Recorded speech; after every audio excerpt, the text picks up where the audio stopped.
Olá, bem-vindo e boa tarde a você que está acompanhando a nossa programação. Chegou a hora de ficar mais atualizado com notícias do Brasil e do mundo desta sexta-feira, 8 de setembro. Vamos começar falando do Pix. O volume de transações feitas via essa modalidade bateu novo recorde. O Banco Central informou hoje que anteontem foram feitas quase 153 milhões de transações pelo sistema de pagamento lançado pelo Banco Central em novembro de 2020. Em um único dia, foram movimentados 76 bilhões de reais. E falando em economia, chegou a hora do Minuto desta sexta-feira.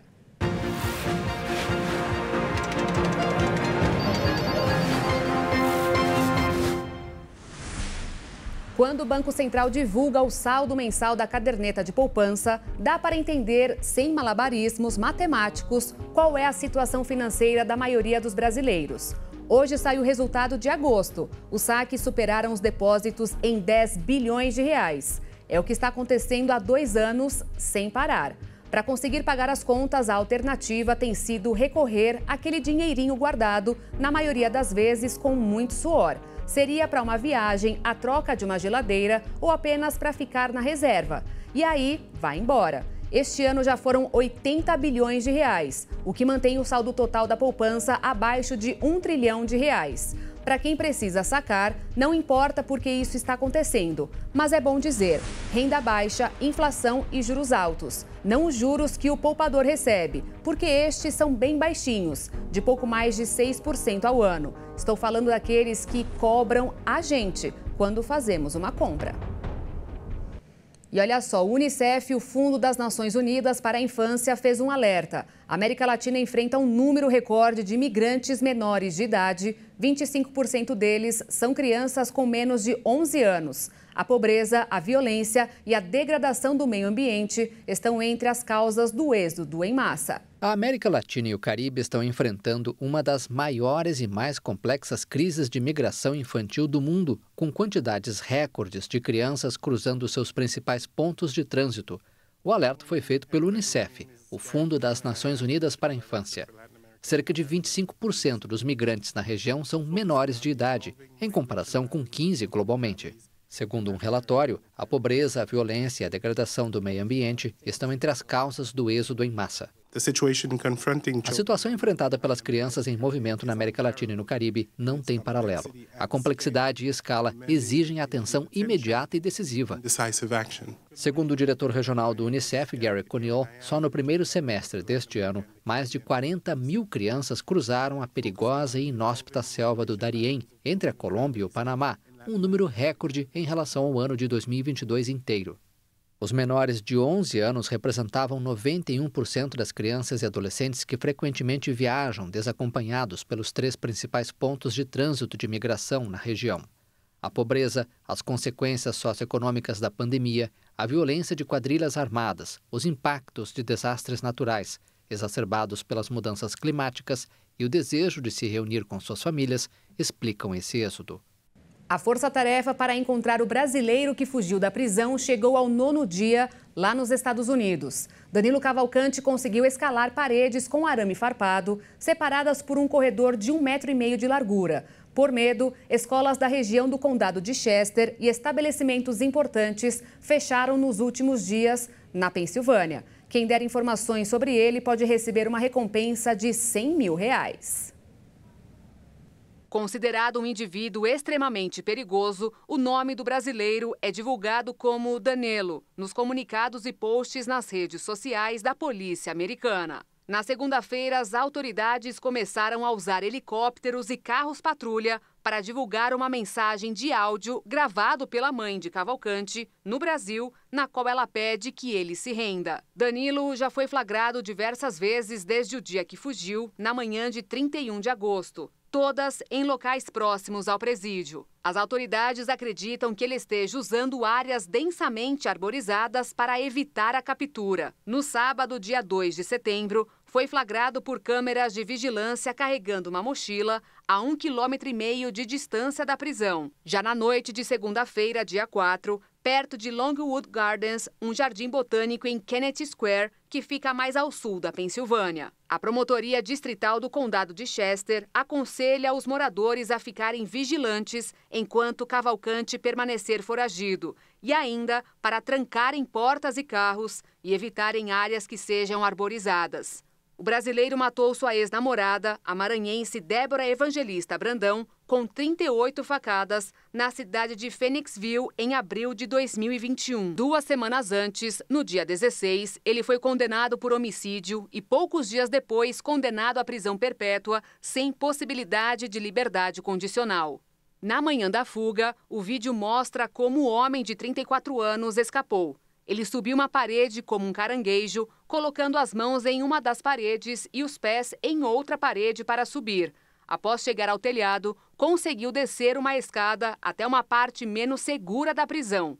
Naquele momento, havia um agente penitenciário na torre de observação que aparentemente não conseguiu monitorar o circuito interno de TV. O policial foi suspenso e está sob investigação da Procuradoria-Geral do Estado. As autoridades acreditam que Cavalcante estava tentando fugir para o México com a intenção de seguir mais tarde para o Brasil.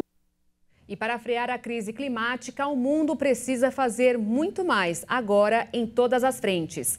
Esse é o novo alerta da ONU após a primeira avaliação global sobre os processos nos objetivos do Acordo de Paris.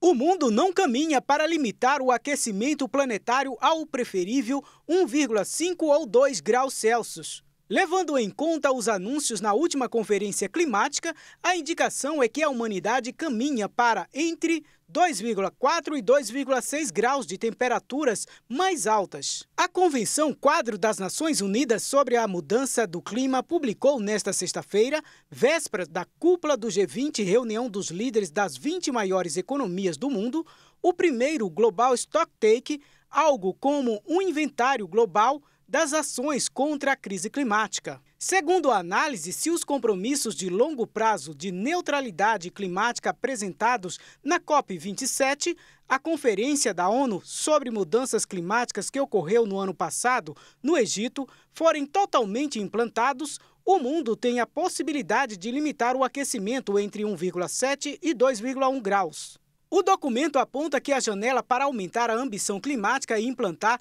os compromissos atuais para limitar o aquecimento global a 1,5 graus Celsius está se estreitando rapidamente. A avaliação destaca que, para alcançar uma redução de emissões de gases estufa de 43% até 2030, 60% até 2035, em comparação a 2019, para finalmente chegar ao chamado Net Zero global em 2050, muito mais ambição em ação e suporte para a implantação de medidas domésticas é necessária, além de metas mais ambiciosas. E para a gente encerrar, Washington, D.C., capital dos Estados Unidos, inaugurou o Museu do Fracasso, com a exibição de mais de 150 produtos e serviços falidos de todo o mundo. A maioria de todos os projetos de inovação não dão certo. E o museu mostra essas falhas para proporcionar aos visitantes uma experiência de aprendizagem fascinante. Cada item fornece uma visão única sobre o arriscado negócio da inovação.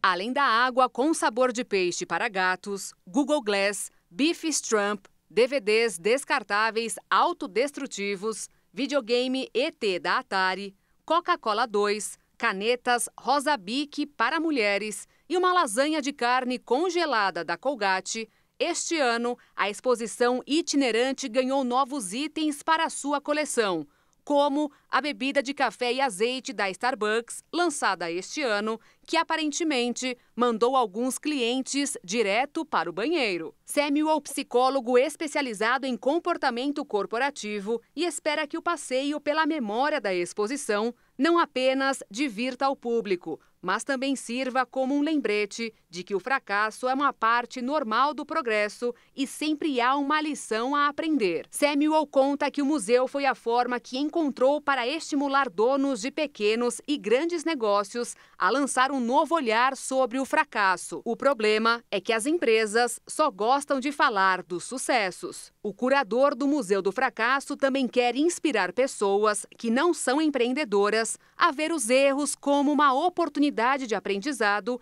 e não como uma tragédia. O objetivo é conversar sobre o fracasso, desestigmatizar o fracasso e, até certo ponto, abraçá-lo, além da pretensão de estimular a discussão produtiva sobre o fracasso e inspirar a assumir riscos significativos. Para a organizadora da exposição, Johanna Gutmann, se quisermos inovar e resolver grandes problemas no mundo, temos que correr alguns riscos e tentar coisas diferentes. Até porque os fracassos são professores muito melhores do que o sucesso. Johanna acredita que hoje, com as mídias sociais, seja mais difícil falhar pelo fato das pessoas sentirem que seus fracassos são amplificados por estarem expostos demais. A exposição em Washington, D.C. está aberta de quarta a domingo até o dia 5 de novembro, com cerca de 150 produtos, a maioria deles provenientes dos Estados Unidos, mas também produtos fracassados da França, Canadá e Suécia. E eu fico por aqui, obrigada pela sua companhia. Daqui a pouquinho, às 6h30, tem mais notícias com a Maria Alice Dias e a Juliana Dariva. Às 10 da noite, eu volto ao vivo ao lado de Alexandre Giaqueto no Jornal das 22 e espero por você. Desde já, um excelente fim de semana. Até segunda. Tchau.